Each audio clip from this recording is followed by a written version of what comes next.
कैसे हैं आप सभी। आज की ये जो हमारी रेलवे की जनरल साइंस की इस क्लास में हम केमिस्ट्री के क्वेश्चंस करेंगे। जनरल साइंस में जो रेलवे के एग्ज़ाम में पूछे गए क्वेश्चंस है आरपीएफ कांस्टेबल और एसआई के लिए हम पढ़ रहे हैं। बाकी आप ये केमिस्ट्री क्वेश्चन किसी भी एग्ज़ाम के लिए पढ़ सकते हैं, ठीक है। सारे के सारे क्वेश्चन क्या है, रेलवे में आए हुए क्वेश्चन होंगे इस क्लास के। पहला क्वेश्चन क्या है, पहला क्वेश्चन है अम्लीय वर्षा तब होगी जब वर्षा जल का पीएच मान इसमें से कम होगा। इससे कम होगा यानी किससे कम होगा तब आपकी वर्षा है वो अम्लीय वर्षा होगी। ये क्वेश्चन आपका आरपीएफ कांस्टेबल में 2019 में आया हुआ क्वेश्चन है, ठीक है। आरपीएफ कांस्टेबल के अंदर 5.6, 5.7, 5.8, 5.9, तो ए ऑप्शन आपका इसका है वो सही आंसर होगा। 5.6 पीएच मान 5.6 से कम होगा तो वो आपकी अम्लीय वर्षा होगी। शुद्ध जल का पीएच मान कितना होता है, शुद्ध जल का पीएच मान 7 होता है, ठीक है। अम्लीय वर्षा का जो पीएच मान है वो इससे कम होगा यानी इसका लेवल कितना होता है 4.5 से 5.6 के मध्य होता है अम्लीय वर्षा, ठीक है। अगला क्वेश्चन क्या है, गैलियम का परमाणु क्रमांक कितना होता है, 31, 34, 44 या 45। गैलियम का परमाणु क्रमांक, गैलियम का प्रतीक क्या है, गैलियम का प्रतीक आपका Ga है, क्या है Ga, ठीक है। गैलियम का परमाणु क्रमांक आपका है 31 है, ए ऑप्शन आपका इसका करेक्ट आंसर होगा।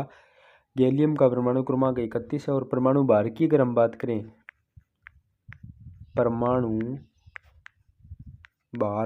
भार कितना होगा 69.723 AMU, ठीक है। कितना 69.723, ठीक है। ये आपका क्या है गैलियम का परमाणु भार है और परमाणु क्रमांक कितना है 31, परमाणु क्रमांक कितना है 31, ठीक है।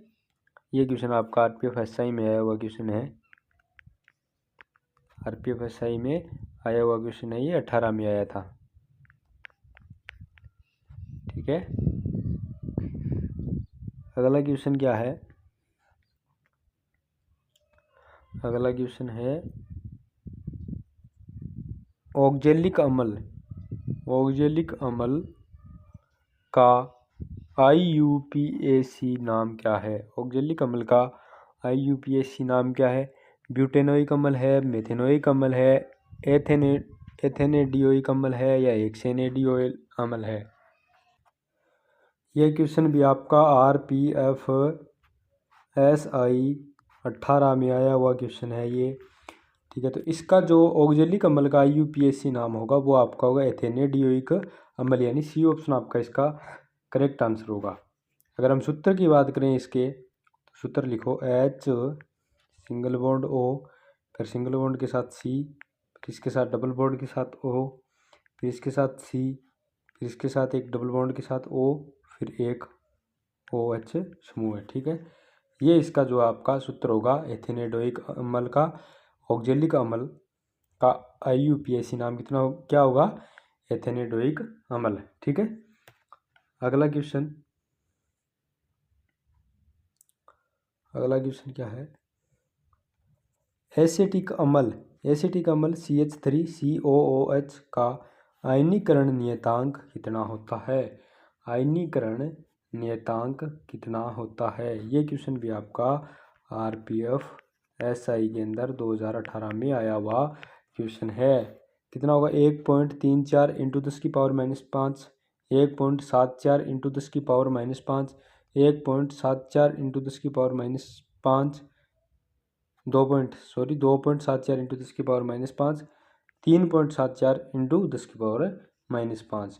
तो इसका जो आयनीकरण नियतांक होगा एसिटिक अम्ल का वो आपका होगा 1.74 इंटू 10⁻⁵, यानी बी ऑप्शन आपका इसका करेक्ट आंसर होगा 1.74 इंटू 10⁻⁻5। अगला क्वेश्चन क्या है, कार्बन के द्वारा अन्य कार्बन परमाणुओं के साथ सहसंयोजक बंध बनाने की विशेषता क्या कहलाती है। कार्बन की अन्य कार्बन परमाणुओं के साथ सहसंयोजक बंध बनाने की जो आपकी विशेषता है वो क्या कहलाती है। ये क्वेश्चन भी आपका आरपीएफ एसआई के अंदर आया था, ये आपका 2019 में आया हुआ क्वेश्चन है। इलेक्ट्रोनेशन कहलाता है, या आयनीकरण कहलाता है, या फिर आपका इलेक्ट्रोलिसिस कहलाता है, या फिर संरक्षण कहलाता है। कार्बन का किसी कार्बन परमाणु के साथ सहसंयोजक बंध बनाना है वो आपका संरक्षण कहलाता है। तो डी ऑप्शन आपका इसका करेक्ट आंसर होगा, संरक्षण। और ये जो कार्बन है वो आपका अधात्विक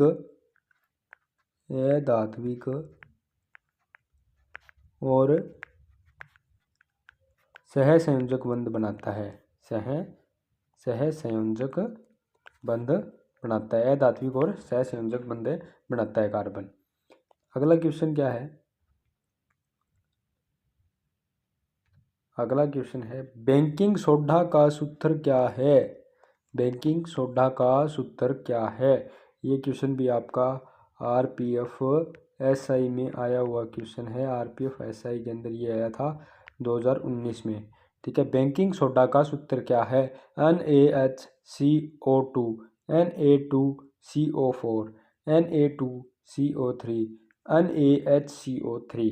तो इनमें से आपका बेकिंग सोडा का सूत्र है वो क्या होगा। बेकिंग सोडा का जो सूत्र है आपका वो होगा NaHCO3। ये आपका जो बेकिंग सोडा का सूत्र होगा सोडियम बाइकार्बोनेट। क्या होगा, सोडियम बाइकार्बोनेट,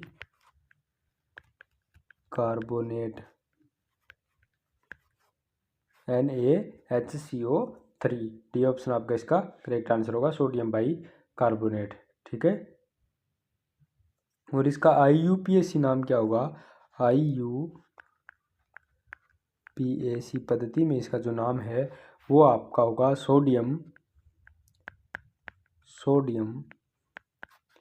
हाइड्रोजन कार्बोनेट, ठीक है। अगला क्वेश्चन क्या है,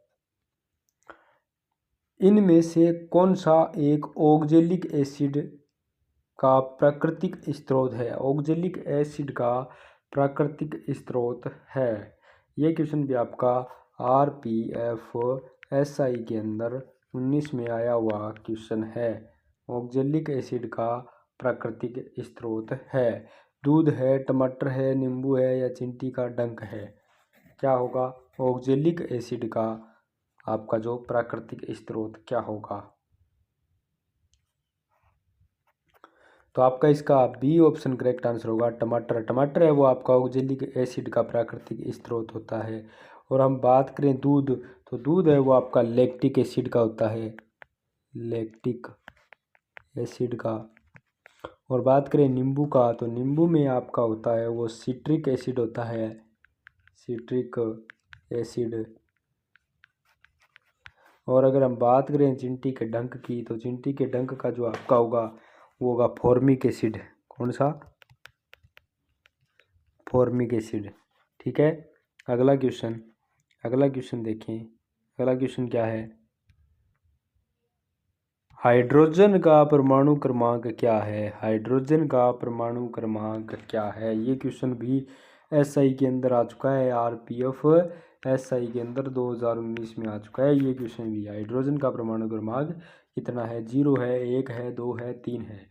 तो हाइड्रोजन का परमाणु क्रमांक तो आप सबको पता ही है, हाइड्रोजन का परमाणु क्रमांक 1 है। बी ऑप्शन आपका इसका सही आंसर होगा, हाइड्रोजन का परमाणु क्रमांक 1 है। हाइड्रोजन आवर्त सारणी का पहला तत्व है। ठीक है, अगला क्वेश्चन, क्वथनांक से नीचे किसी भी तापमान में द्रव को परिवर्तित करने की प्रवृत्ति को क्या कहा जाता है? द्रव को परिवर्तित करने की पद्धति को क्या कहा जाता है? क्वथनांक के नीचे किसी भी तापमान पर। ठीक है। वाष्पीकरण, सवाना, संक्षेपण, समेकन क्या कहलाता है?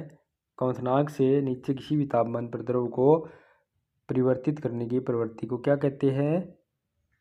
वाष्पीकरण। तो ए ऑप्शन आपका इसका जो करेक्ट आंसर होगा वाष्पीकरण। ठीक है। अगला क्वेश्चन क्या है? अगला क्वेश्चन, परमाणु की संरचना पर काम के लिए वर्ष 1922 ईस्वी में किसको नोबेल पुरस्कार मिला? 1922 ईस्वी में किसको परमाणु संरचना पर काम के लिए किसको नोबेल पुरस्कार मिला? अर्नेस्ट रदरफोर्ड को, जेम्स चैडविक को, नील्स बोर को और जे थॉमसन को। तो ये क्वेश्चन भी आपका क्या है? आरपीएफ एसआई में आया हुआ, नहीं सॉरी, ये क्वेश्चन जो आपका आरपीएफ कांस्टेबल में आया हुआ क्वेश्चन है। ये आया कब था? 2019 में आया था। ठीक है, आरपीएफ कांस्टेबल के अंदर। तो 1922 में नोबेल पुरस्कार किसे दिया गया था? परमाणु की संरचना में। तो ये जो 1922 का नोबेल पुरस्कार है वो दिया गया था नील्स बोर को। तो सी ऑप्शन आपका इसका करेक्ट आंसर होगा। इन्हें वर्ष 1922 में परमाणु की संरचना व उनके शोध के योगदान में, इन्हें नोबेल पुरस्कार दिया गया था। किन्हें? नील्स बोर को। ठीक है। कब? 1922 को। आज की क्लास में इतना ही, मिलते हैं अगली क्लास में। ठीक है। सारे के सारे अच्छे क्वेश्चन हैं ये, आप इन्हें ज़रूर पढ़ लेना।